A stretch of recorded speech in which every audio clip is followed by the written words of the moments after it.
Practice গ্রাউন্ডে চিলের মতো ছো মেরে ক্যাচটা লুফে নিলেন তাওহিদ হৃদয়। এমন দারুণ ফিল্ডিং দেখা গেছে পাকিস্তানের বিপক্ষে পয়লা ওয়ানডেতে। তবে নাহিদ রানার অতি মানবীয় পারফরমেন্সে যেন ঢাকা পড়ে গেছে সব। একটা দল যখন দারুণ উজ্জীবিত থাকে, এমন টিমওয়ার্ক তখন দেখা মেলে হর হামেশাই, যেমনটা পাওয়া গেছে পাকিস্তানের বিপক্ষে ওই প্রথম ম্যাচে। স্কোয়াডে 4 ব্যাটারকে ওয়ানডে অভিষেক করিয়েছে মেনিন গ্রিনরা। সাহিবজাদা ফারহান, মাজ সাদাকাত, শামিল হোসেন আর আব্দুল সামাদ অবশ্য ভরসা করার মতো কোনো পারফর্ম করতে পারেননি।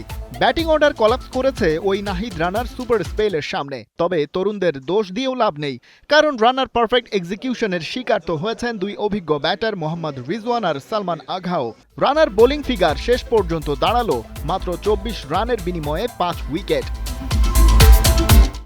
কি করেননি রানা? একের পর এক বাউন্স ছুড়েছেন, তার সাথে মাপা লেন্থ। তাতেই কাবু হয়ে পাকিস্তান গুটিয়ে যায় মাত্র 114 রানে, যেটা আগে ব্যাট করে বাংলাদেশের বিপক্ষে পাকিস্তানের রেকর্ড লোয়েস্ট টোটাল। এই হাল নিয়েই ওরা শুক্রবার মাঠে নামছে মাস্ট উইন দ্বিতীয় ওয়ানডেতে। ভেন্যু ওই একই, মিরপুরের হোম অফ ক্রিকেট।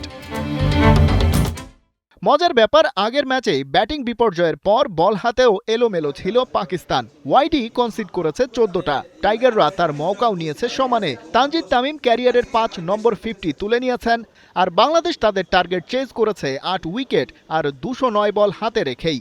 এবার হোম টিমের সামনে মৌকা সিরিজটা কনফার্ম করার, আর সেটা যদি হয় তাহলে পাকিস্তানকে হারানো হবে ব্যাক টু ব্যাক ওয়ানডে সিরিজে। আগের সিরিজটা অবশ্য বেশ আগে, 2015 সালে 3-0 ব্যবধানে মেনিন গ্রিনদের হোয়াইট ওয়াশ করেছিল মাশরাফি সাকিবদের বাংলাদেশ। মিরপুরের মাঠে এবার 11 বছর আগের সেই স্মৃতি ফিরিয়ে আনতে মরিয়া টাইগাররা। এই ম্যাচে উইনিং কম্বিনেশনটাই ধরে রাখতে চাইবে বাংলাদেশ। পাকিস্তানও প্যানিক হয়ে সব বদলে ফেলতে চায় না, তাই 4 ডেবিউটেন্ট ব্যাটার হয়তো এখনই একাদশ থেকে জায়গা হারাচ্ছেন না। তবে 3 ওভার 1 বল করে 24 রান কনসিড করা মোহাম্মদ ওয়াসিমের জায়গায় একাদশে ঢুকতে পারেন হারিস রৌফ। ওদিকে 42 বলে 67 রান করা তানজিদ তামিমের ওপর আলাদা স্পটলাইট থাকবে পরের ম্যাচেও। সেই ফ্ললেস ইনিংস থেকে আত্মবিশ্বাস পাবেন নিজেও। আর পাকিস্তানের হয়ে সর্বোচ্চ 37 রান করা ফাহিম আশরাফ এই মাঠেই এর আগে টি-20 সিরিজে একা হাতে জেতানোর নজির দেখিয়েছেন তিনি। এবার দ্বিতীয় ম্যাচেই এই ব্যাটার হতে পারেন টাইগারদের গলার কাটা। তবে এসব টোপকে পাকিস্তানকে হারাতে পারলে হাতছানি আছে দারুণ কিছুর। 76 রেটিং নিয়ে বাংলাদেশ আছে আইসিসি ওয়ানডে র্যাঙ্কিংয়ের 10 নম্বর স্থানে। অন্যদিকে পাকিস্তান 105 রেটিং নিয়ে 4-এ।